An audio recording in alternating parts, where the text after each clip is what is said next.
Hey guys, welcome back. So today's video is going to be really low key. I just have like a lot of stuff I want to show you. And it's going to be like a mashup of a whole bunch of stuff. So I have an unboxing I want to do. I have a new plant I want to show you. And I've been recently making some changes to my Anthurium care, mainly around substrates. I've been talking about it a lot over the last few weeks, last few videos. And I want to just show you how that's been going. And I want to give you some updates on like Anthurium breeding. This is also an opportunity for me to go through everything in the little different spots in my plant room and pull the plants that are going to be for sale. Our restock, I should have talked about this in last week's video, but I completely forgot. But our restock is going to be this Friday, March 21st. So by the time this video goes up, the restock will have been live for 2 days, but there probably will be some stuff left over. So I'll link the website in the description. It's planthappens.com, it's Jing's website, and there will be a lot of Anthurium, probably a lot of Hoya from Jing, and seedlings and stuff like that. And as we go through the plants, if anything needs water, we are watering today with CalMag because I haven't done CalMag probably in over a month and that we're very much overdue. So I got a package last night that I have been dying to open. I've been waiting for it for a couple weeks and yeah, okay, you guys need to see this. So this little package came from Arizona. This is from Carson. Carson is so sweet. So he's rooted on the peaks on Instagram, but on Palm Street, he's just straight up Carson, Carsen. I didn't even put two and two together that this account and Carson was the same person, even though like the profile picture is the same. I'm just an idiot. But I saw this thing that he had made on Josh and Paulina's live. So they were doing plant chores in the tent and then Josh busted out this thing and he was like, this is for my pollen. And I was like, what the F is that? I need it. And Carson just happened to be in the chat at the time. He said he wanted to send one to me and he sent one to Jing and Charmaine as well. It took a little while to get to me because he was making some tweaks to design and it was shipping from the States. But anyway, I'm so excited to open this. I don't know if this bag is Carson's or from Charmaine, but it is so cute. There's a note. Actually, this is probably something I can read out loud. Charmaine, Alice, Jing, just wanted to send over some of my pollen organizers and pins as a little thank you for everything you three contribute to the community. When people say this, I don't know what they mean. Watching all three of your videos is always a highlight of my week. Hope you enjoy, Carson. P.S. Please let me know if you have any feedback or suggestions for the pollen organizers. I'm always tinkering with the design. So you guys already know what this is. If you are on, if you're in Anthurium Addicts, if you watch Paulina and Josh's lives, you already know what it is. Okay, he sent us a pin. I've seen this before because I've seen his Palm Street seller profile and it is so much more beautiful in person. This is a red crystallinum pin. Okay, let me take it out of the plastic. So I need to tell you the description of this. This is red crystallinum, inspired by a stunning NSC red crystallinum grown by the brilliant collector Paulina de Leon. This pin attempts to capture the essence of a truly remarkable specimen, a tribute to both nature's brilliance and the dedication of a thoughtful collector. It's so pretty. It's such a nice size. It's not like a rinky-dinky little pin. This is gonna be so cute on maybe my denim jacket for spring. And the pollen box. I'm so excited. I feel like I'm meeting a celebrity. Oh my gosh, it's so cute. It has my handle on it. On the bottom, it says rooted on the peaks. And this is what it looks like inside. I was not prepared. Okay, I was gonna say I was not prepared because I didn't pre-order the centrifuge tubes to go with it, but he included them. Look at this design. So as you can see, it locks closed for when you put this in the freezer with all your pollen samples inside. Each slot is numbered and then you can use dry erase marker and write down what that pollen is. If you don't have a dry erase marker, I would think that you can just put a note in your phone, like number 1 is Ace of Spades, whatever. And then it fits the mini centrifuge tubes. I don't know if when he sells these, because he does sell them on Palm Street, I don't know if it will include the centrifuge tubes. But I looked these up on Amazon because I was fully intending to buy my own and they're really cheap and you get a lot. I've been really bad at collecting pollen to freeze for later just because I find it so annoying to store. Because like most people, I was either like collecting it into a single tube, maybe putting a bunch of tubes in one Ziploc bag or putting it onto tin foil and then folding it up, putting it into the Ziploc bag and then like Sharpieing on the Ziploc bag. As I'm looking for food, I will just like move them around. They just never stay in one spot. This is a game changer. So I don't know if he super wants me to promote it because I don't know if he can keep up with the potential demand. There are so many people that can use this as Anthurium collectors, and they're only $25 on Palm Street. I'm gonna link his seller profile, but he's literally just Carson. Just look up Carson. He has 2 products in his shop. It's these 2 things. This is not his job. I don't even know if I can even call it a side hustle. This is just something he designed and he has been sharing with his friends. I'm very honored that he chose to share this with me. And now when like me and Charmaine and Jing are collaborating on any breeding projects, when we look into our spreadsheet and see that like this person has a flowering specimen of X Anthurium, we can just ask if they have pollen for it, and then we can just go into a freezer and be like, oh, Carla Blackier, number 10, I do have pollen for it. So when looking at this first impressions, I don't know if I would make any real meaningful suggestions on improvements. Like I love the numbers, like the aesthetic design of it is very attractive. I love that it's black and matte black. You know what, Carson? I have no feedback for you. And again, I just love the typeface he used for the numbers, and the numbers themselves are actually glossy on matte black, and it just looks, it just like that little detail is really just clean, beautiful. But for those of you who are wondering how I collect pollen, I just take a piece of paper, you know, about this big, fold it in half, make a nice little crease. Let's just use this as an example. So imagine there's a crease down the middle. So I put the flower of the Anthurium over top, and then I just take a little plant tag and then just gently scrape off as much pollen as possible, go underneath, on the sides and stuff. And then with this, I can just tip it into the centrifuge too. You want to make sure everything is super dry, like no moisture on your hands, no moisture on the plant tag. Now, some people will recommend those, what are they called? Silica packets to put in here to make sure that there is no moisture. I mean, just keep everything as dry as possible. But if you really want to, if you have a silica packet that is small enough to fit in that, you could try that. I probably won't, but thank you, Carson, so much for sending us these. Speaking on behalf of Charmaine and Jing as well, thank you so much. We are so excited. I'm also going to be linking his Instagram in the description, so please go follow him. He is an angel.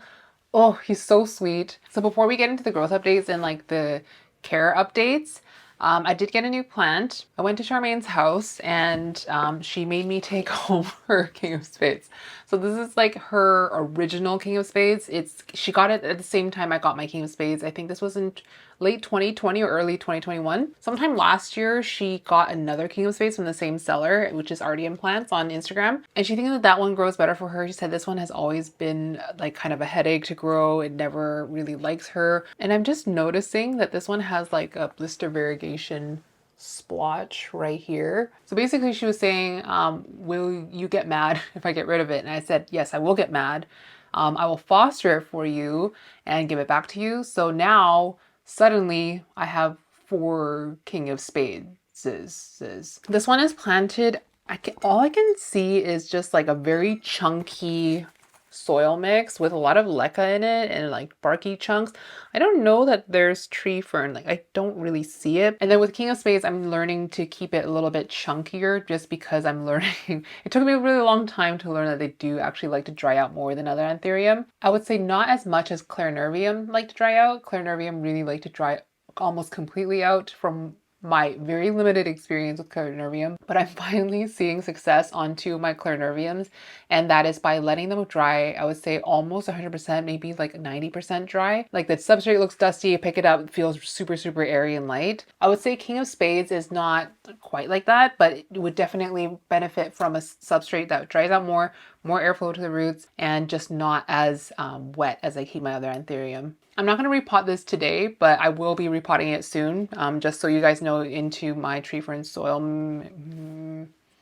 Maybe I'll do just a tree fern perlite pond mix. I might throw some fir bark in there just to make it a little bit extra chunky. I'll be doing that off camera most likely, but I just want to let you guys know the plan for this one. And you can kind of see that the roots have filled out this pot quite a lot, so I probably will upsize it a touch. I just want to get into a taller pot, to be honest. But then in return, I wanted to offload one of my plants to her that I know that she'll like a lot more than she likes this King of Spades, because this one has just been a headache for her. So this plant, I already gave her a piece of it. And as much as I like this plant, I think she's going to appreciate it more. And this is my Bigfoot Self. This was seed grown from Cartel. I got it from my friend Jessie. It is honestly a beautiful plant. It looks a lot like the Bigfoot reference photo that I was looking at. I'm going to put it right here. It has like big lobes. It has veins that kind of fall off the edges. It's pretty dark. This is a fully hardened leaf. This leaf has been expanding. It's still super duper floppy, as you can see, but it's really, really purple when it comes out, and then the pink veins kind of stay on the plant for a little while. She's always asking for this plant, so I figure it's win-win. I get a King of Spades, and I need to make space in my tent because it grows on the top layer of my tent, and those plants are just getting a little bit too big and they're smushing into each other. So I'm going to be dropping this off to her fairly soon. By the way, if you like that plant, the prop that I gave her, I believe she's selling it on the restock.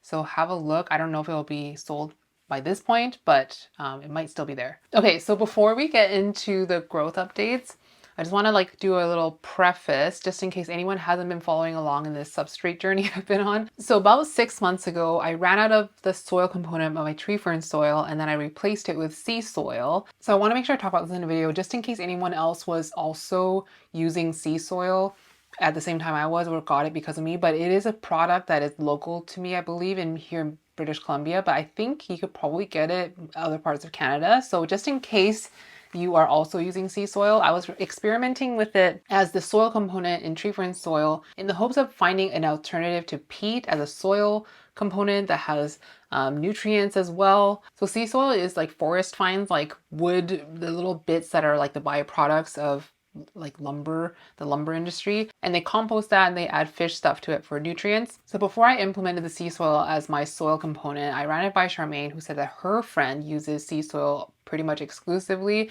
She'll amend sea soil, but that's her soil and she uses it for all her plants, and she said she loves it. And personally, I had only used it for my outdoor plants and my veggie garden. So I made the soil mix and I've been using it over the past 6 months, and I'm down to it was a big bag and I'm down to the last bit of it. And I did cover this a couple of weeks back, but I had been noticing that over the winter, the growth on my plants are just a lot slower. And I wasn't sure if it was because I went away for a while and the watering was inconsistent, or if it was because of the sea soil. And I'm starting to come to the conclusion that it might be the sea soil. Now, the friend of Charmaine who uses sea soil exclusively doesn't really grow Anthurium, so I feel like that was the main difference. She grows a lot of monsteras, but I did get a few comments about sea soil saying that just to be cautious of using it because it can burn.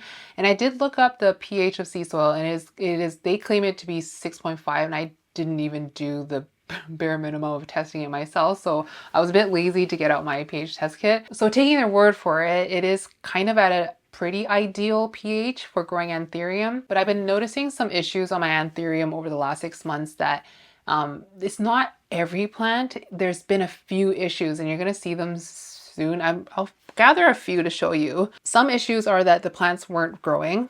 Some issues were that they were developing fungal issues, which I don't really deal with fungal issues, especially in the tent, which I was surprised about because I don't run fans in it. So the only airflow they really get is when I open up the tent, and the little ventilation holes on the side, I keep them slightly open. A part of me was thinking that when I went away on vacation, the tent wasn't being open. It was closed 24/7 for almost 3 weeks.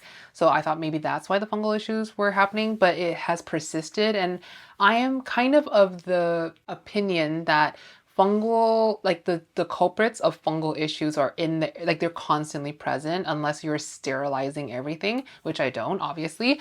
And they're more opportunistic and they will attack plants that are vulnerable to fungal attack. So then I was thinking maybe my tree fern soil that had the sea soil in it as a whole was quite a lot more acidic than sea soil is advertised to be. So maybe this total sum of everything in there is more acidic, which would make nutrients in the soil a lot more soluble and therefore could burn the plants. And then if there's damaged tissue in the plants, that could be a site where fungal and bacterial infections can start. Because the fungal things that I'm seeing, I just never had a problem with it. So I'm going to show you some of those fungal issues. I'm going to show you like some nice things. So it's not everything is suffering in this mix. But then a few weeks back, I also replanted some of the plants that weren't growing very well into tree fern perlite. And I want to show you how those are going. So I just wanted to tell you all that just because a lot of the plants I'm going to show you, that might be relevant background information. So the first plant I wanted to show you is my Carla Woot 2 Self. This plant had been dormant since last summer when I cut it and I potted it into tree fern soil. I don't even think that it was in the sea soil version because I hadn't made that version yet. I repotted it into tree fern perlite and it has been rooting so well, and I finally popped this new leaf. It just emerged and it's still expanding, but look how beautiful it is. I love how thick and veiny this one is. It got slightly damaged right here coming out of the sheath because it was super bent. Like I had to spray it a few times to let it fully release. So that made it kind of warp slightly, but I'm just so glad it's finally growing again. And this is the first caterpillar leaf. So it's now on caterpillars and the next leaf maybe could be flowering. I find that I see a lot of Carlas flowering in around this size. So I'm just really relieved that this plant has been fixed because yeah, I was really worried that I was going to lose it because it hadn't grown in over 6 months. I think at least 6 months, maybe 8 months. It's not dry, but I'm going to give it a little bit of CalMag. I may as well show you a couple more Carlas while we're on the topic. So last year I got 2 Carla seedlings, one from Rory and one from Buzz Plants. Both of them were growing in tree fern soil and they just were not growing for me. So I repotted them into tree fern perlite. So this one is the Rory one. This is 1x16. This was the biggest leaf it had ever grown for me and it got damaged. But right after this hardened off, it popped a new leaf in this substrate. This is actually a little bit dry, so I need to water it, but look at that root. It looks like it's finally getting going now. I just gave it a little bit of CalMag, but I just was so shocked that it put out a leaf so soon after this one grew because it was growing so slowly for me. And if I recall correctly, this one didn't have root rot, it just was dormant. So I'm encouraged by these roots and I'm going to be upsizing this as soon as I see a few more roots. So I only see a really big root here and then a few little ones over here. Maybe after this leaf hardens, we will see, but this has been a really good change of events for this Carla. And then the Buzz Plants one, the RA8 Self, this one has been a rinky dinky little thing and it felt a little bit like a weak plant, and I pulled it out a few videos ago and it had like rotted all its roots. So I repotted it into tree fern perlite. And there has been a little bit of root growth, at least from what I can see on the side of the pot. Oh yeah, here it is. There's a little root right here. So it's encouraging, but it has also popped a leaf and this thing has been growing as slow as the other one. I'm gonna give this a little bit of CalMag as well. But if it continues to grow like this, I probably will keep both of these in tree fern, amended tree fern for the foreseeable future. So maybe the next repot I'll do tree fern pond, tree fern pond perlite, something like that. And then by pond, I mean the pond that I put in my DIY pond video that went up last week. So it's going to be like zeolite, pumice, black lava rock, and orchiata. And I'll probably put perlite in there as well because now I have a lot of perlite. So that's going to be maybe a go-to mix for my more finicky plants or maybe plants with, yeah, just like not strong in the root department. And then I'm going to use up the rest of my sea soil version of tree fern soil on plants that have been growing great in that mix. And then the next iteration I probably will move on to, I'll try to get Fox Farm, either Happy Frog or Ocean Forest. Or if I can't get it, which is it's harder to get here in Canada, then I'll probably go back to ProMix. And by ProMix, I mean the HP Hyperosity Myco Mix. But another plant that I repot at the same time as the Carla is this Carla Lux. And this one's in tree fern soil, which is with the sea soil inside. And this one has been totally fine with that mix. It has popped a new leaf and the roots are looking great. It's grown a whole bunch. All this white stuff is new. I'll give this one a little CalMag too because it's grown a new leaf. But a little update on my Carla Black Widow Michelle, like one of my most favorite plants ever. I repotted it in that repot root rot video from tree fern soil into tree fern perlite, and it pushed out a leaf and it is stunning.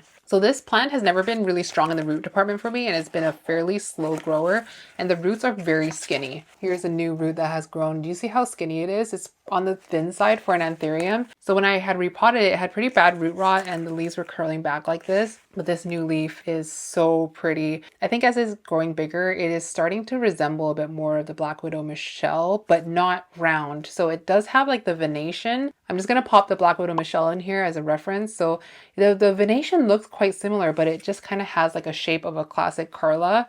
And it is so dark. And the thing that I love about this leaf, because it hasn't been showing this on previous leaves, but if you can see, it's getting that rhino skin texture that I absolutely love in Anthurium. Hopefully you can see that leathery texture. Oh, it's so good. I'm so glad I was able to get this to start growing again because I was really nervous, and it's on caterpillar right now. It just seems like quite a dainty plant.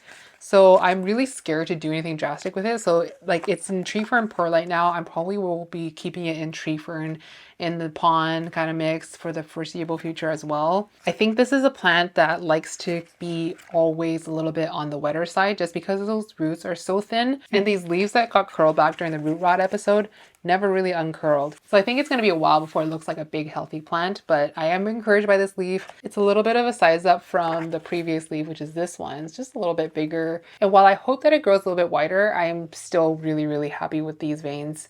Okay, I want to show you some plants that had some fungal issues that I repot recently. I wish I had a photo of this, but I didn't get one, I don't think. So this one is Carla by Stripey X2. I got this mainly because it was bred with Stripey X2. So Stripey X2 is Paul's plant. This is a Paul cross, but this is Stripey X2. It looks a lot like, it looks a bit like Stripey, but it also looks like Enid's Bench a little bit, which is another Paul plant. I mean, I can definitely see a bit of Kuna in here. It's like quite muted, but it's very cute. It's got a little bit, I don't know, how do I explain this? It's like a little bit spidery, but mostly just muted, and it's got a really pretty like rich green color. So this one, I wish I had the picture, but every leaf would get these like speckles on it. It looked very fungal. It reminded me of the plants that were getting burned by coco coir. So if I can find a picture of Charmaine's plant, because she was using coco coir, and a lot of her plants were getting these little speckles because I presume that because that coco coir was quite cheap that she had gotten from someone, that cheap coco coir wasn't rinsed of salts, nor was it buffered. So it was just like salt burning the plants, and she has since gotten all her plants out of that mix. So her plants have been doing a lot better since then. But the speckles on this plant were very similar. It almost kind of looked like ace pox, or just like very defined little dots everywhere. So what I did is I chopped all the infected leaves off, and then I repotted it into tree fern perlite. And so far, the speckles have not returned. It has been hardened. Oh, it's not 100% hardened off, but I'm going to keep an eye on this to see if this one starts to show speckles again. This is part of the reason why I thought maybe the substrate was too acidic, and that was why it was causing burns in the plant, which made it susceptible to fungus, because it was in and around other plants that were not getting infected by it, and I would assume that those plants were a little bit healthier, and that's part of the reason why I want to get back on CalMag, because I want to make sure that the plants have nice strong cell walls to make them less susceptible to fungal issues. Another plant with fungal issues, this is just so strange.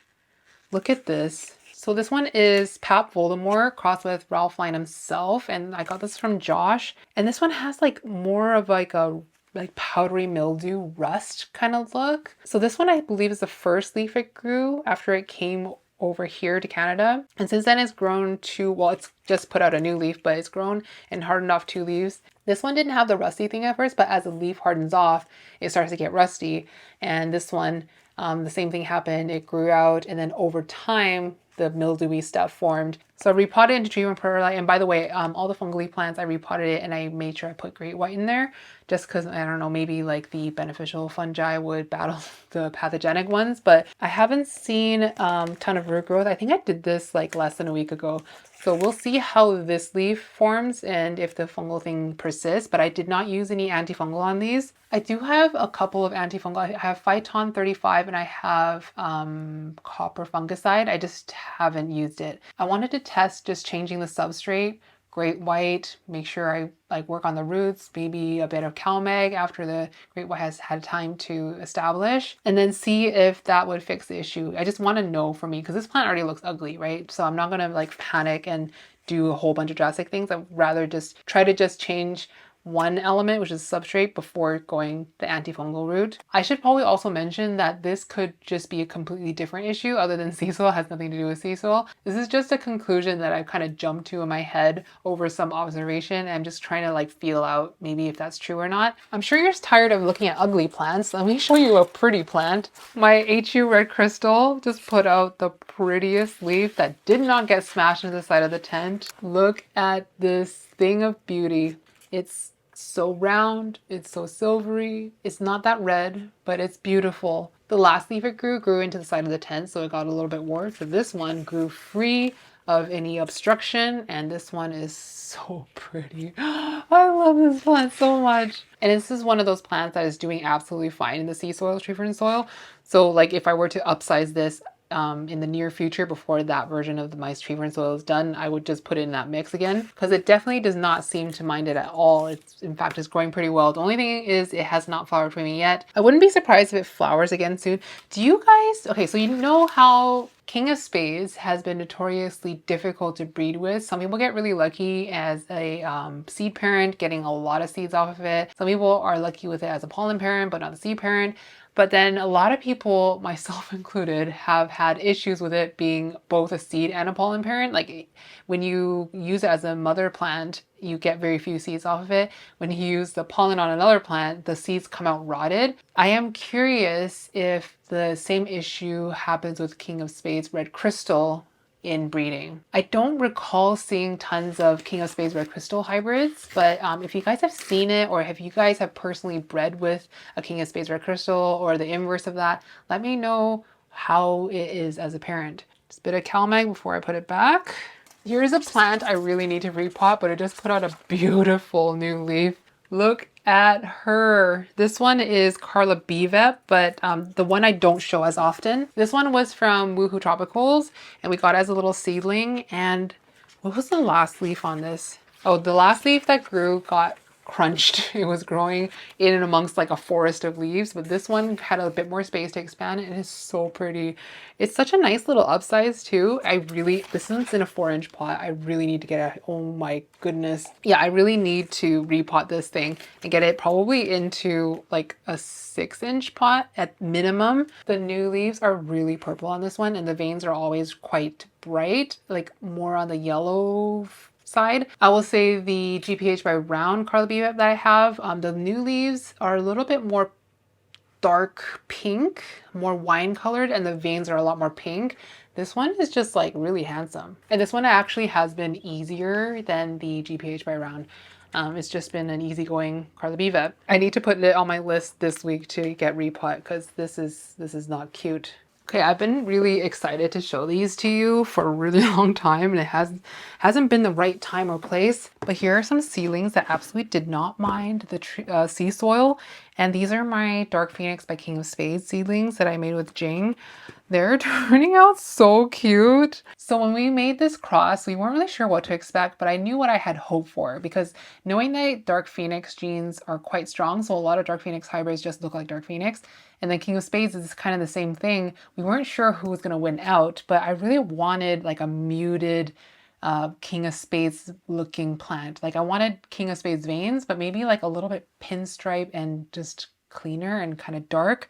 So they're not dark right now because they're getting a lot of light. So I haven't played around with that yet, but they're turning out so cute. This is my biggest one and it definitely has visible veins that is reminiscent of King of Spades, but like very, very thin. Here is another one that's slightly smaller, but it has like a more fresh leaf.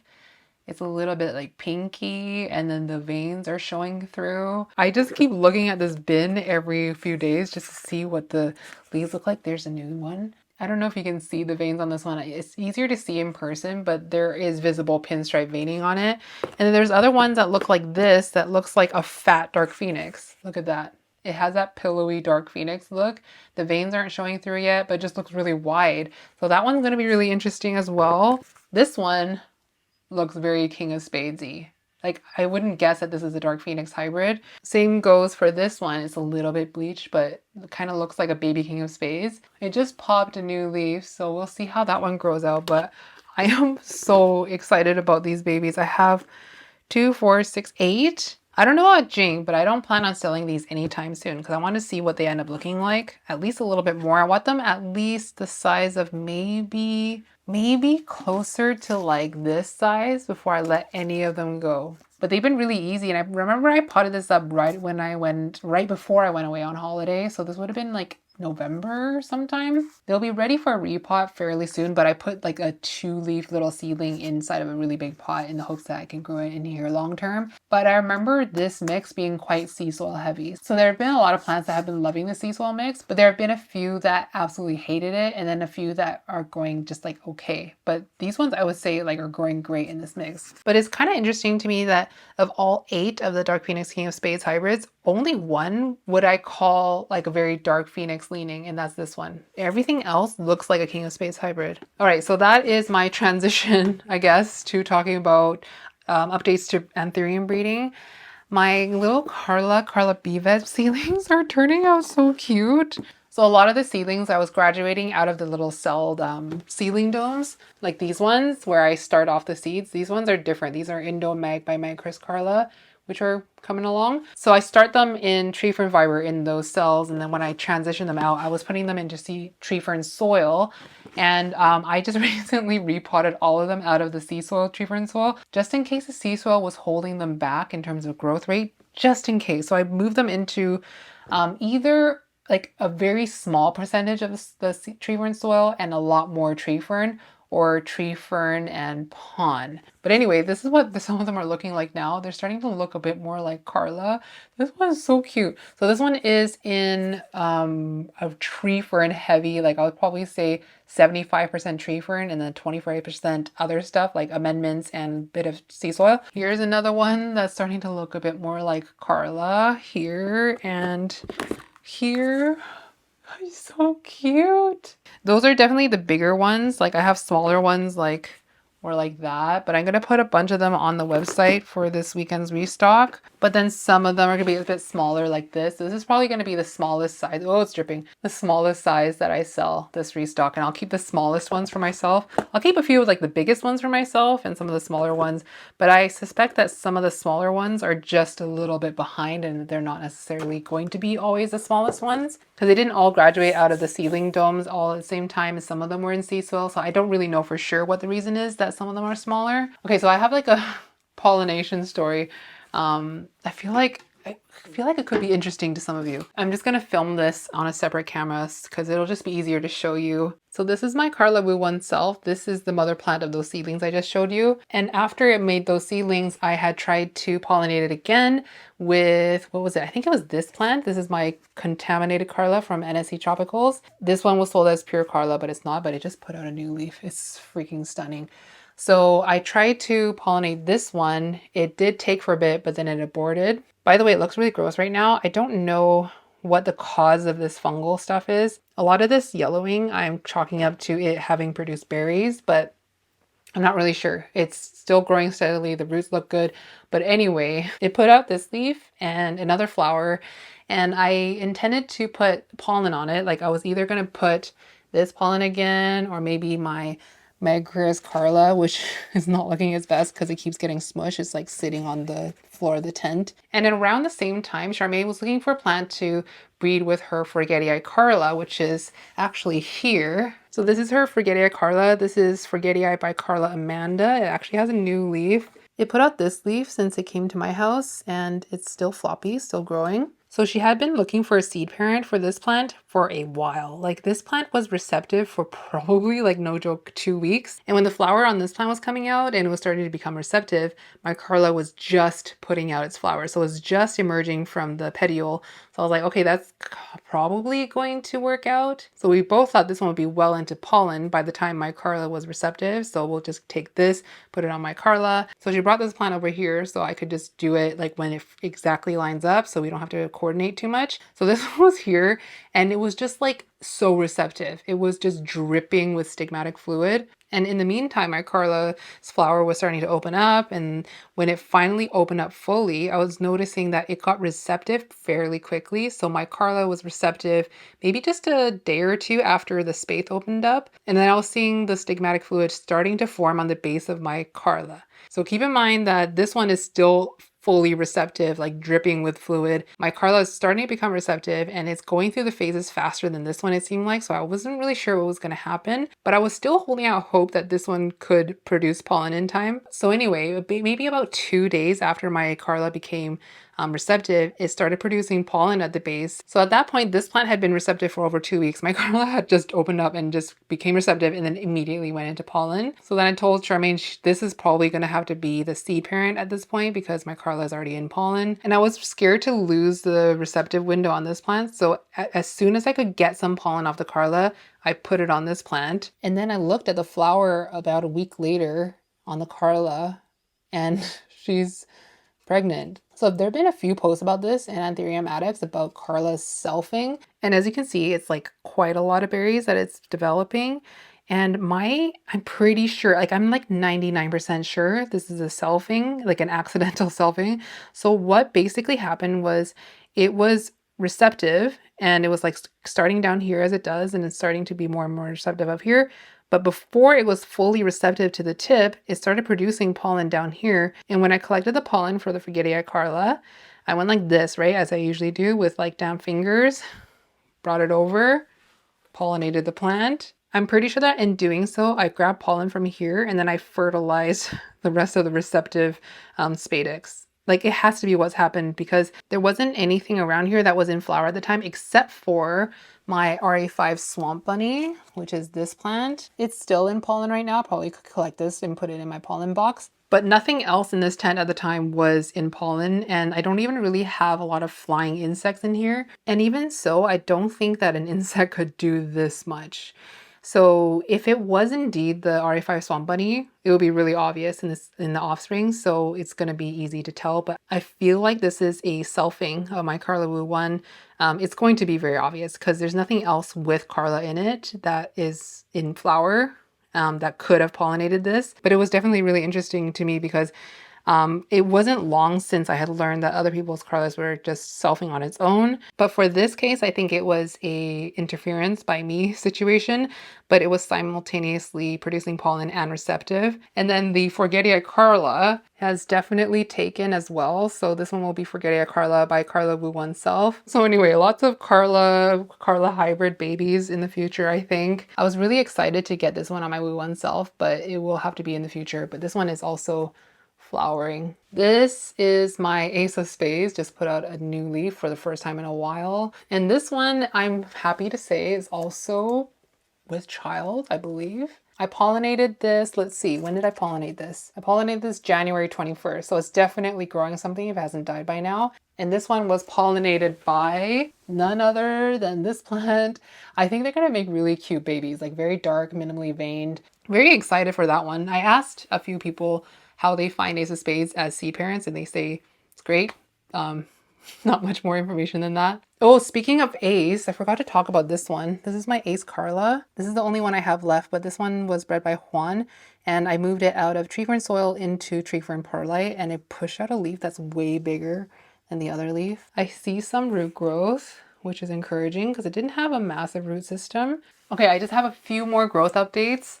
Because I mentioned earlier about Clarinervium, I'm finally having success with Clarinervium after struggling them for so long. I have 2 Claries total in my life and both of them are doing well. So they're not like, neither of them are like the classic Clarinervium. So this one, I actually found this in a garden center when I was with Charmaine, and I had her buy it because obviously I wasn't going to grow or buy a Clarinervium. So she cut the stump off and gave it to me, and I've been growing it in a dome until it started leaves, and I moved it out. And I put it into my tree fern soil mix that has sea soil in it, but I just made it extra like barky.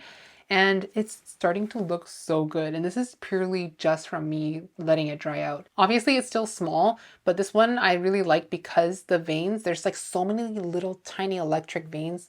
Every time I get close to the camera, it starts to, oh, that's okay. The veins are just like really webby. And then the new leaves are quite purple. I don't know if it's showing purple, but it's pretty purple in real life. Here's another leaf that I thought was quite interesting. So this one has been doing great. This one's double-headed, and like this one's super, super light, and I'll probably not water it till maybe 2 days from now. That's what I've been doing. And it seems to quite like that very dry spell in between waterings. And then this one I got from Dania just a couple months ago. Yeah, a couple months ago. This one is Queen Clarinervium. She got this from Cartel. This is the leaf that was already out when she shipped it, and this one just expanded in my care, so I didn't grow it, but it's so freaking veiny and cute. But I actually managed to grow my own leaf pretty soon after. Look at that, it's so cute. I just love the Queen Clary and how veiny it is. I think I like Queen Clary more than King of Clarinervium. I don't know if that's an unpopular opinion, but I just think they more resemble a classic Clarinervium, but just a little bit more exaggerated, and the leaves, the lobes don't overlap, but it does have a very round shape that's a little bit more on the wide side. So this one's also in tree fern soil, but also more heavily amended with bark. And it seems to be really happy, and I'm very, like, I cannot tell you how proud I am of myself that I'm actually managing to grow a Clarinervium. I don't think I have any intention to breed this thing once it starts flowering, because I don't really want to wait 1.5 years for berries. But if you do want one, I feel like maybe Cartel might be a place to start, or just like put out an ISO on a Facebook group, because it's actually, if I can grow Clarinervium, you definitely can grow Clarinervium. Okay, last plant I want to show you is another Dania plant, because I love this and you guys seem to really love it too. And this is her King of Spades red crystal that she sent to me as a seedling, and look at this new leaf. I think this is the most colorful emergent leaf it's ever grown for me. It's almost holographic. I don't think this one is close to being done expanding. I think it still has a ways to go. This was the leaf before it. Like, I just love how it's almost like a dark blue green, and it's so round, and it's very King of Spadesy. She has a very classic Tazula red crystallinum, like very high color, very thick, bold veins. And I would say this one leans very much to King of Spades with the very, very thin veins, but it's like quite a lot more colorful than a regular King of Spades. After that leaf though, it probably is ready for a repot. So this is a 5-inch square pot. If I can get my hands on more 8-inch pots, I will. I mentioned it a couple weeks ago, there's going to be an event at Vandula Farms on April 26th. So it's like an Eco Genera pop-up with Daryl, Houseplant Journal, doing a little seminar. And I feel like I can probably get a whole bunch of pots while I'm there. So I'm probably gonna wait until end of April to get more pots. I have a few 8-inch pots left, but I just need a lot more for the plants that are getting to this size that are outgrowing these 5-inch pots. I cannot wait until it's big enough to be cut a couple times, because like with King of Spades, the internodes are quite tight, so you can't get like tons of cuts out of it very quickly. But I'm excited to cut it, grow it, and send a piece back to Dania, because I think she needs this. I haven't seen any updates on the seedlings that she has held back, but I'm pretty sure she sent me one of the good ones, so I do want to give her a piece of it back. Anyways, that is it for me today. Once again, I'm going to be linking Carson's Palm Street seller profile and his Instagram in the description. If you're just getting into breeding Anthurium, this is one of those things that just improve your quality of life when it comes to this hobby. So make sure you check him out. I'm also going to link Jing's shop in the description, planthappens.com. There most likely will still be stuff left on the website. If you are ordering from the US though, make sure that you go to the FAQs and just go to the part about shipping to the States and anything you might need to know. But with that, I'm going to go now. Thank you guys so much for watching. I hope you enjoyed it. I hope your weekend has been lovely so far. I love you guys so much, and I'll see you in the next one. Mwah!